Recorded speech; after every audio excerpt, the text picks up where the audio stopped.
We're diving deep into the Boston Celtics offensive issues. Why are they trading threes for twos now? Is this as simple as Kristaps Porzingis is back? Is this as simple as them being cold? I don't think so. And we're going to talk about it right now on the Locked On Celtics podcast. Yup. Beantown, be ever ready. Recognize the city of champs. Back to back, if I say it, it's stamped. Locked on number 19, the best one, the next one. Juice loose in your pool now for the next run. It's the C's, who else could it be? What they gon' say now? Screaming like JT, Karalis, recap the madness. Every game, every practice. Best daily pod, no cap like Brad Beckett. Clutch like Drew to KP, tap in daily. Primetime dapping D White on the sideline. Raining Jayson, how it started, raising business, how we finished. Locked on Celtics pod, home of the winners. Hey there, welcome back to the Locked On Celtics podcast, right here on the Locked On Podcast Network, where it's your team every day, and I got you covered every Monday through Friday, plus bonus podcasts on the weekend. Like this weekend, they're playing 2 home games, Friday and Saturday, so that means I'm going to be podcasting all week long, podcast for you every single day this week. That means you better be subscribed to the podcast so you make sure you get those when they drop directly to your device. You can watch the show on YouTube as well. Head on over there, get into the comment section. Just search Locked On Celtics on YouTube. And I would love it if you shared the podcast too. That would be great. I'm John Karalis. I've been covering the Celtics for about 20 years now. I'm doing it as a beat writer for Boston Sports Journal. And today's show, it's a deep dive into this Celtics offense. Why has it been struggling? Why can't they hit shots? Their shot profile has changed. We're going to try to drill this down. We're going to figure out where this is going, why it's going the way it's going, why they have fallen off from an amazing November. And we're going to do it all with our buddy, Tom Westerholm. Tom, 2 days in a row, Tom. What up? Tommy 2 days. Tommy 2 days. Tommy 2 days. Yeah. Well, after we stopped trying, we solved it. That's the name. That's it. So the Celtics offense is struggling a little bit, right? And struggling in a way that most teams would love to be struggling, like they're putting up 110 points a game like that. That's not so bad. But in today's NBA, it's actually like, it's not the best considering teams have put up big numbers. So the first thing, we've talked a bunch about it. Is it, in your opinion, is it just as simple as them missing shots? I mean, is that something that if they just hit some of the shots that they would be fine, or do you see still some systemic things that are leading into that? Well, on like the most reductive possible level, right? Like, the issue is that they're missing shots, Karalis. I don't know what you're talking about here. It's so yes, very simply put. Yes, they just can't make or miss league, right?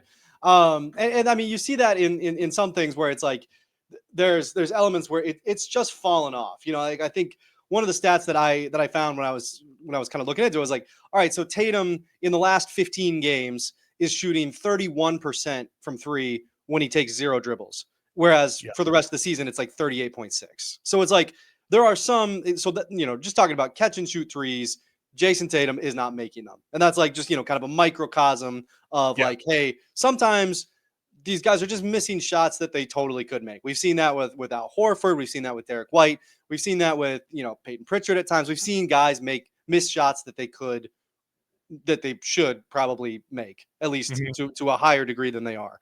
But I think I think it's also pretty clear that it's not just that. It's not just that guys have gone cold, although they have. I think that there are things that you can do to be less cold, to we talk about it all the time, right? To generate the kinds of shots that you're more likely to make. And I think we saw a ton of that at the beginning of the year, and we've seen less of that as the year has gone on. So I think it's a little bit of both.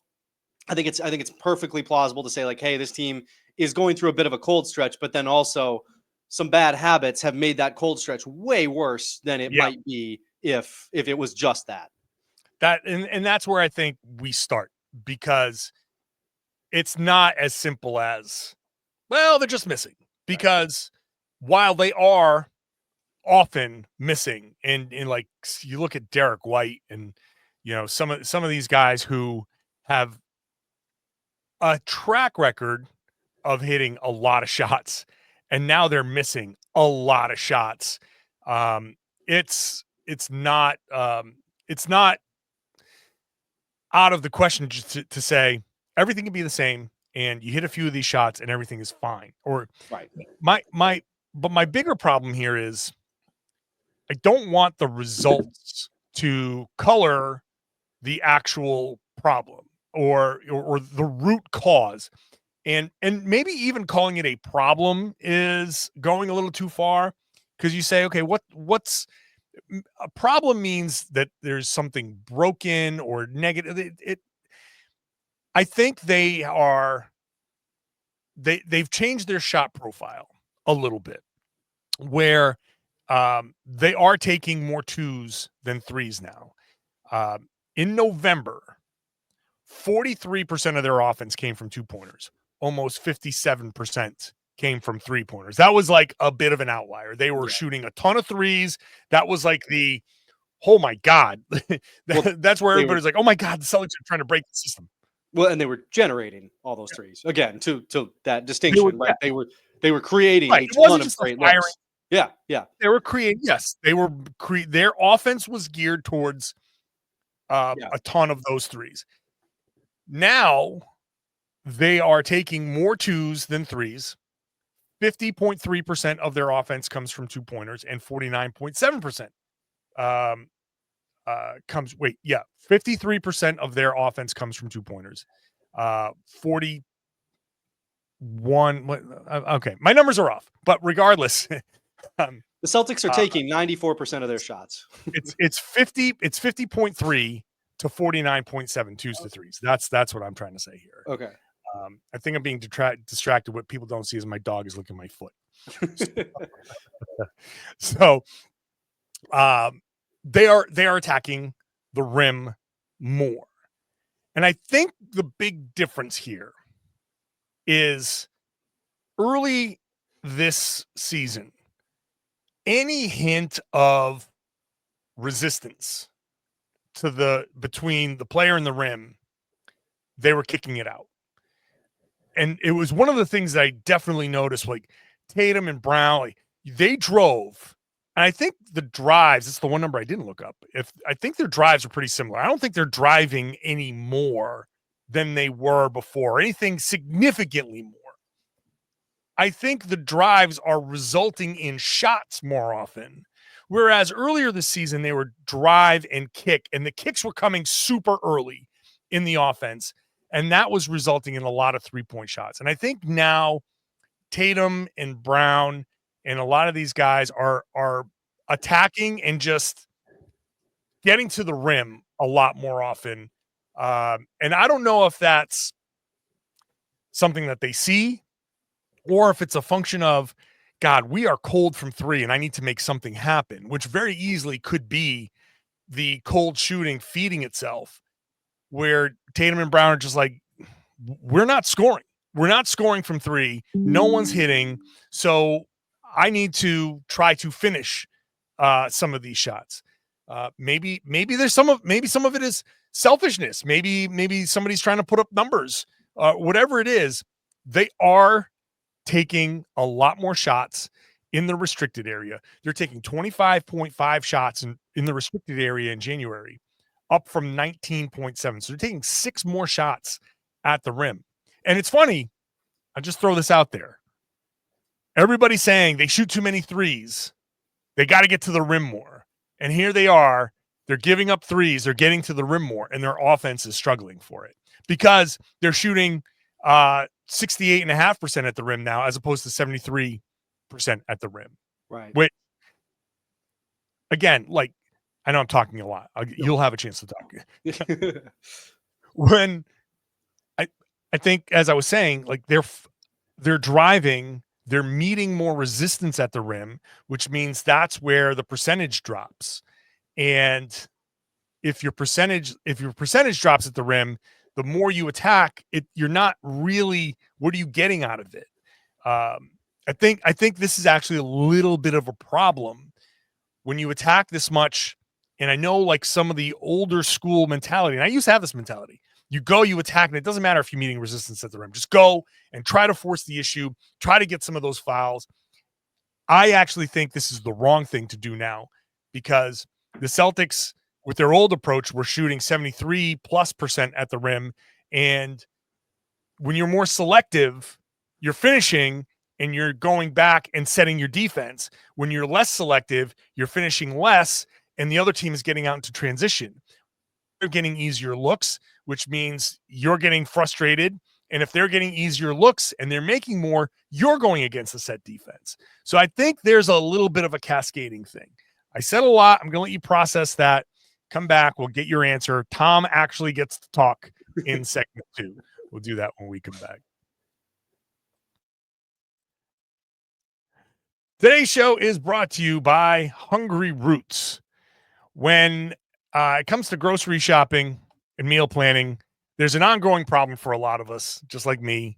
Don't have time. It's tough. You work, life. You're trying to eat healthier. You're stressed. Going to the grocery store, it's a lot. And it's the last thing you want to do after a long day at work. And you end up coming back and you're like, I just don't want to cook after all of this. So sticking to your health goals becomes a struggle. Everything changes with Hungry Root. It's a game changer and the easiest way to get healthy meals without all the stress. With Hungry Root, it's like having a personal shopper and a nutritionist all in one. They take care of the grocery shopping, recommending meals, groceries based on your taste, your health goals, things like anti-inflammatory diets, which I'm a big fan of. I need that. To high protein, gluten-free options. Best part, every meal is ready in 15 minutes or less. That's so important. It's quick, healthy meals that taste great, all delivered straight to your door. It's a huge time saver, and it makes healthy eating so much simpler. You're going to love Hungry Root.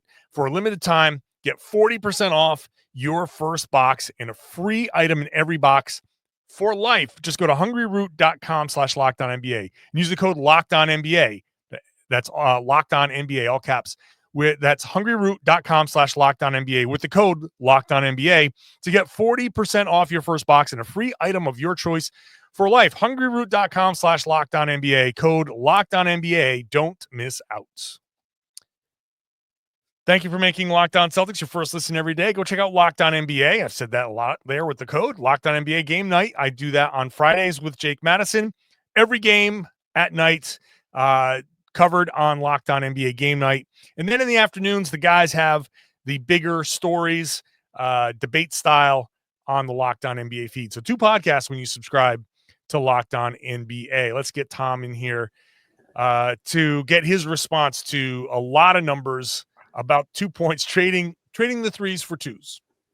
Well, it's interesting. I think one of the things I was, as you were talking, I looked it up, the numbers in November, they actually drove, there were 4 more drives per game in November than there were over the last 15 games, which I think is exactly kind of plays into what we're talking about here, right? Where it's like those drives, like there were more assists, there were more points off those drives because there were 4 more of them, but also more assists. And I think that is really what so much of this comes down to, right? Is like you're saying, when they met that resistance at the rim, and Mazzulla has talked about how that resistance at the rim, like, because if you miss those layups, that's how the other team gets going the other way. It impacts. He talks about that all the time, and you really start to see it when you think about it. You see it when you're watching other games around the league. You just kind of are like, oh yeah, he missed a layup, and that's a run out. That's just that is look at Joe Mazzulla, right?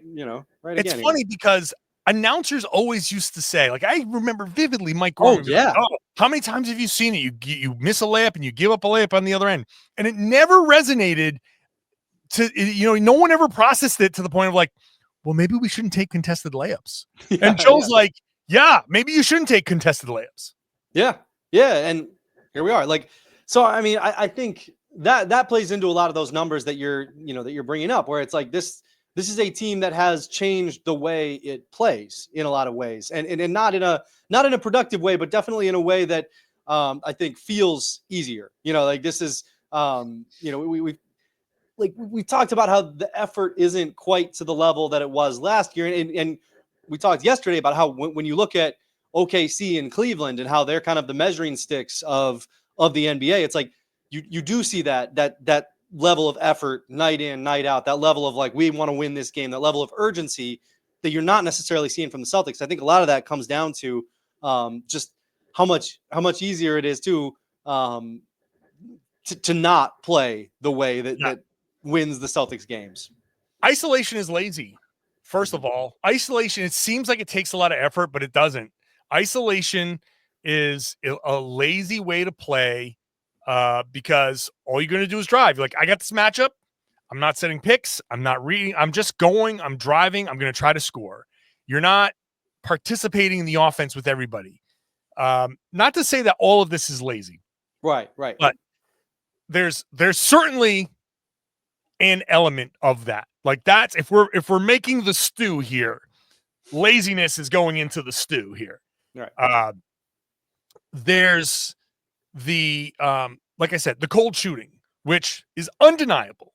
There are guys missing shots that they normally make, and that is an element to this. So there, to me, the next ingredient is, well, Jayson and Jaylen feel the need to do stuff.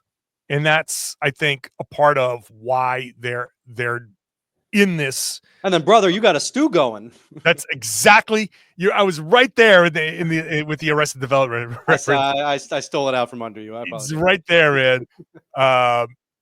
And I think that there's like some of it is like the defense. There have been games where they've played against defenses that have no rim protection. Yeah. And I go back to the OKC game, which now as we get further away from it, people are just like, oh, what a gross game. Forgetting that the first half of that game was gorgeous. The first half of that game was perfect Boston Celtics. And the second half of that game was mostly garbage. The first half of that game was as good as the Celtics looked in that first win against Cleveland. Like, yes. It was that same, like, you're watching the first half of that game and you're like, oh, this is just a team that isn't trying. And when they decide to prove a point, they prove a point. And then the second half happened and everybody's like, oh, actually, the sky is falling. Yes. You know, everybody's heads are falling off. This is the worst thing I've ever seen. And it's like, well, no, I mean, there were 2 quarters of them really proving a point here.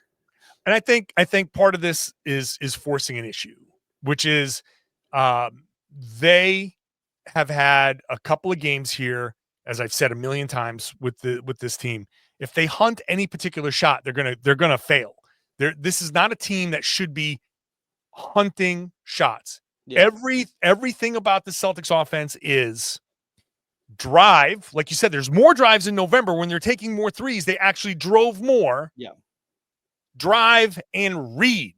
The whole point of the offense is figure out a way to get an advantage and then cash in on what that advantage gives you. Now there's the Porzingis element. Working Porzingis back into things changes the shot profile because he takes more 2s than 3s. And I do think some of this change in the overall 2-pointers going up and 3-pointers going down is I think Porzingis is trying to play himself back into shape. And maybe Porzingis isn't making the same plays that he would normally make. It's kind of not coincidental that the Celtics struggles coincide with his return. And I think that he's just maybe forcing some things, forcing some post-ups, and those are becoming turnovers. He's going for those fouls and he's not getting them, and they become turnovers or they become misses. And some of those paint touches and some of those 2-point misses are Porzingis like just trying to find his way back. And then that exacerbates the problem because everybody knows it and everybody's kind of on board with it, but also, okay, guys, we need to score. And now the three-pointers aren't falling on top of that. So Jayson and Jaylen are like, oh God, okay, here we go. Let's see if I can backpack our way, to a win. I think that's right. I mean, on both sides, right? Because I think on the one hand, Porzingis, for one thing, he kind of hints, almost openly says that, right? That he's like, he keeps saying like, yeah, I'm not quite where I want to be. I'm like getting there, definitely getting there, but I'm not quite where I want. He's been pretty clear about like, yeah, I'm not back to who I'm trying to be yet. I don't feel quite right yet. That seems to be the general vibe from him. And then I think to your point, one thing that kind of it's kind of the vibe based analysis, right? But it's like shooting is so based on confidence, on like not thinking too much, just brain off. I'm throwing the ball at the hoop and I know it's going to go in. That's when Yes. you make threes. And like when you start to miss, it's harder to turn your brain off. It's harder to get to that space of just that almost flow state of just like I'm throwing threes at the hoop and it's going in. It's so hard to get there if you've been missing and if you're thinking about every shot. And that's why I think, you know, you see teams start to miss as a team. You see the Celtics start to miss as a team. And it's because, you know, if Derrick misses a couple, then, you know, maybe Drew is like, okay, now, well, that's all right. I got this. And then he misses one. It's like, you know, oh, shoot. And then, you know, Tatum might miss one. Horford missed one. It can very much compound because it's so based on confidence and not thinking. And then to your point, right, that compounds because then the offense turns into something that isn't as efficient or isn't as, it doesn't create the same kind of looks that you need. So it, you know, you talk about the stew and it's like, it is that. And it's also just kind of a cycle that, or like a snowball effect, right? Where it's like, it just keeps, you can just kind of keep getting bigger sometimes where one guy misses, the next guy misses, the next guy makes a bad play because he's seen everybody else miss. And then, you know, he doesn't create a good shot. And then, you know, before you know it, you're, you know, shooting 34% over your last 15 games. 3 numbers before we head into a break here. Unassisted field goals made. Isolation, basically. Jayson Tatum. No, the first number is November. The second number is January. 57.4% of his field goals were unassisted, up to 66.7. So almost like basically a 9% increase. Jaylen Brown's 48.2 to 55.2. So a 7%. Payton Pritchard, 38.4 to 45%. These are all guys who at some point here are primary ball handlers, and all of them have started taking a ton more baskets that are unassisted. So no ball movement, more isolation play. Guys are trying to make plays. I don't think this is, hey, I'm going to go for mine. I think this is guys like feeling I got to do something, but that takes away from the formula. The Celtics have stopped following the plan. We'll come back. We'll talk about the defense's connection to that and all of the stuff they're talking about, how one leads to the other. It's one big flowing thing. We'll talk about all of that when we come back.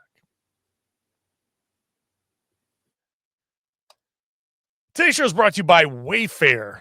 After the holiday hustle, there's nothing like giving your home a little TLC. You know, you can do that by decluttering. You can refresh.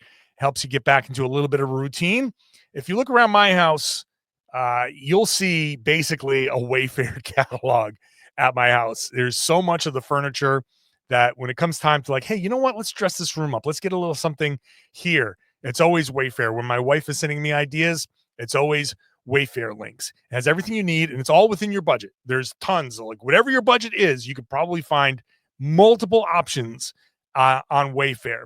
You know, furniture, they've got a huge selection. You can find pieces that fit your style, your budget. They have free, hassle-free delivery. Even for the larger items, the site is so easy to navigate. You can find everything you need in no time. Makes it so easy to tackle your New Year's home goals with endless inspiration for every space. Like I said, we'll go into a room and we can just have the Wayfair. We just have our phones and kind of like, okay, this idea, that idea, that idea.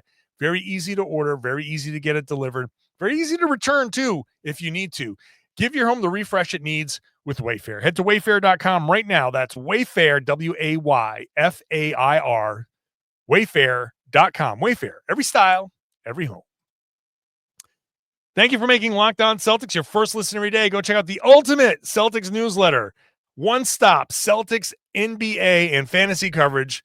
You got to sign up at LockedOnDaily.com. LockedOnDaily.com.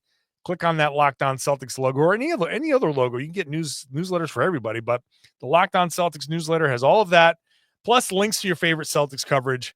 It's all delivered right to your inbox Monday through Friday. Sign up at LockedOnDaily.com.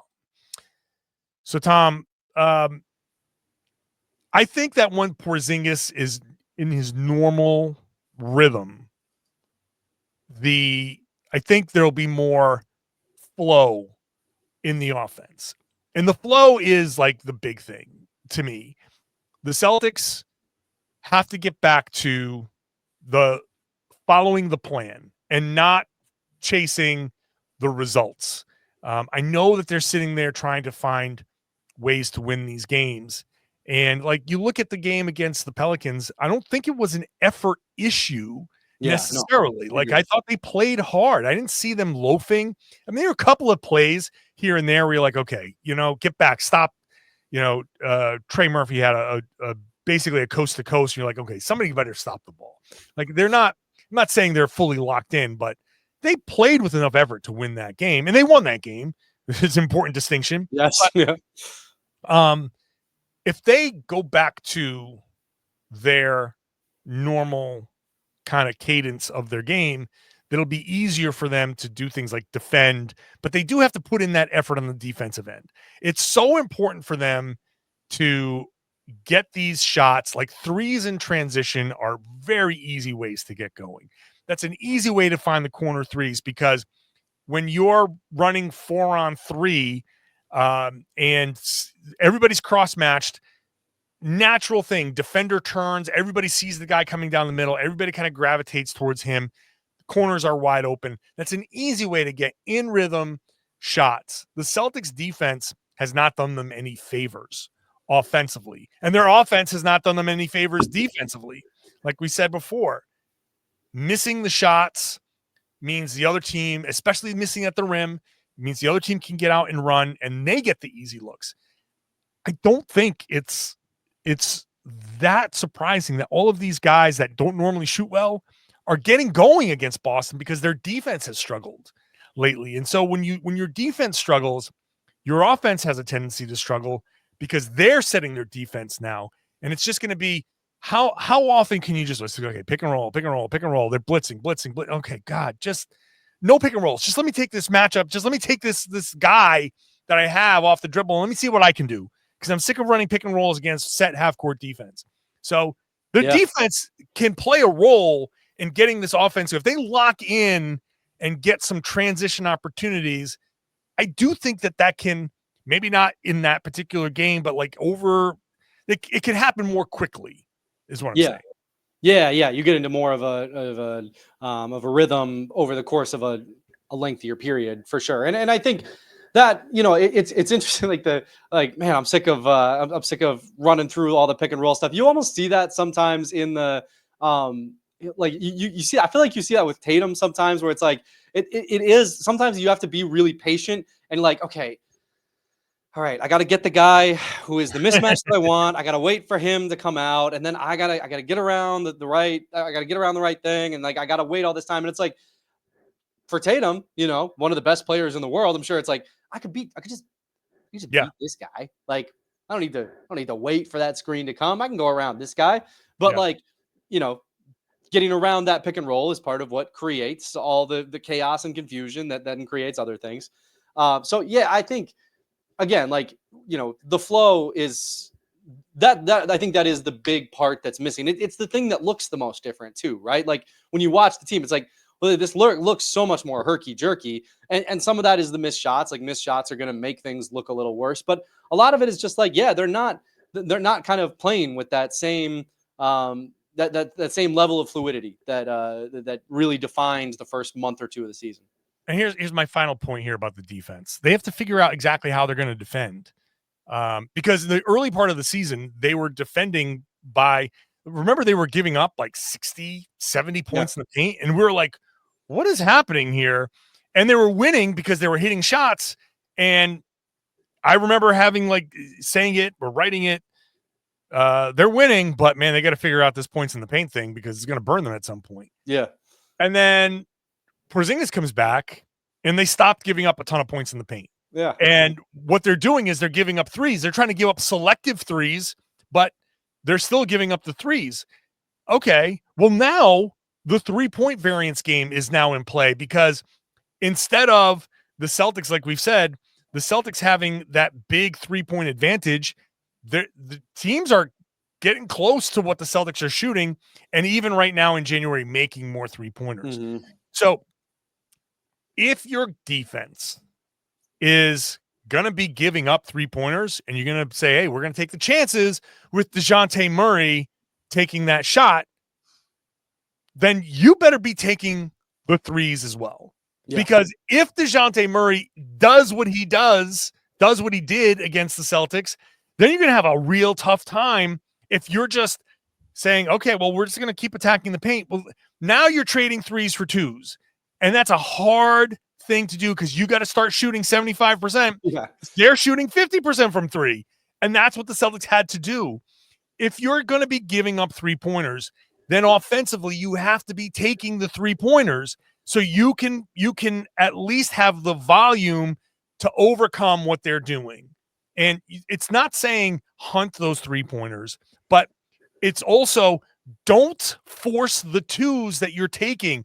Don't take those contested twos in general, but really don't take them because your defense is giving up 3-pointers. If you want to play this game, then your defense better be funneling guys at the rim. Your whole defense has to change. You got to run them off the 3-point line, run them into Kristaps Porzingis at the rim, see if he can block some shots, play the Rudy Gobert type of defense, lots of drop, play mid-range, open mid-range, and challenge Porzingis at the rim. That's what your defense has got to be if you're going to be the team that takes a bunch of twos and contested twos and all of that stuff.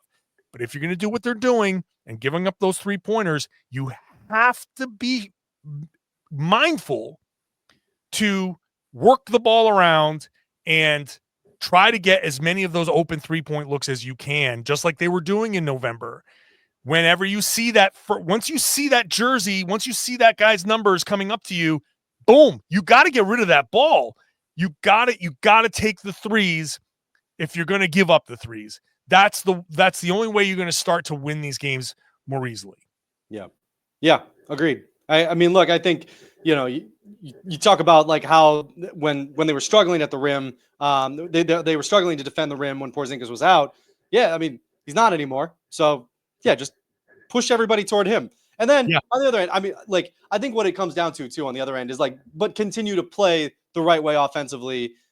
Either way, I don't think there's a huge case to be made for the style of offense that is like attack the rim. I think there's a huge case to be made for take the right shot and take when you generate the right shot, take that one. But, yes. Like, certainly we've seen that the offense is a lot more potent, a lot more deadly when they are driving with the intent to create the best shot. But it would be nice if that best shot was a 3, right? Like that's when they're at their best. That's what it is. That's what this team is built to do. Mm-hmm. That's what they should be doing. Mm-hmm. They are in a little bit of a lull. I don't think they're playing with the right energy to do this the way they did at the beginning of the year. I think I don't want to go too crazy about this right now, but like, I do think that December kind of stretch where they came home and they had those 2 weeks with 1 game or 2 games. And you're like, I think that slowed them down. And all the momentum kind of just like, it coincides with the return of Kristaps Porzingis. It coincides with them starting to like shoot like crap. Okay, this is going to be a stretch here where you got to start to shake some of that. Shake something. Mm-hmm. Whatever it is. Don't do all of it. You don't have to do all of it, but shake something. Either start playing with more energy or get Porzingis, like just get him going. He has to figure it out. Whatever it is, you have to shake something to start getting to, January's here, February's around the corner, March, April, like it's going to be quick before the playoffs come around. Like, yeah, I know we're talking about, you don't want to peak too soon, but you do want to peak. You do want to peak. You want to peak. And you don't want it to be like, oh, well, maybe their peak was in November. Right. You don't want that to be because that's the ultimate peaking too soon. Correct. Right. But that the first half of the OKC game, there have been stretches where it's there. So I'm not worried about it not being there, but they do have to figure some stuff out here so they can get back to being the dominant Boston Celtics. Again, I'll just say it again. If they want to do it against Toronto, I'm all for it. So we can see it and just like calm down about it. I don't know about you, Tom. I think they should. I'm bold enough to say that. I think they should win exactly the way they won against the Pelicans so that we can do this exact podcast again and just say all the exact same stuff about like, well, No, I think they're going to be okay. I think we can just re-queue this podcast, and I'll see if I can get like some AI program to put different shirts on us. There you go. Yeah, get some. Let's see if we can get some ad libs in there. Yeah, just whatever. We'll figure it out. Yeah. The technology exists. Tom, thanks for hopping on, buddy. Appreciate you, man. I always appreciate you, the listener, the viewer. Sometimes I say the watcher, and I say it sounds creepy. You're a viewer. You're a podcast viewer. But thank you so much for watching the show, viewing the show on YouTube. Thank you. I appreciate you. Listeners, make sure you're subscribed. Again, they play Wednesday night in Toronto, Thursdays off, Friday night game against Orlando, Saturday night against Atlanta. So I'll have post-game podcasts after both those games, 7 days of podcasting, because on Sunday I will podcast again for Monday. That's what we do. Subscribe wherever you get your podcasts, watch the show, and share the show. Tell everybody they should be listening to and watching the Locked On Celtics podcast here on the Locked On Podcast Network. It's your team every day.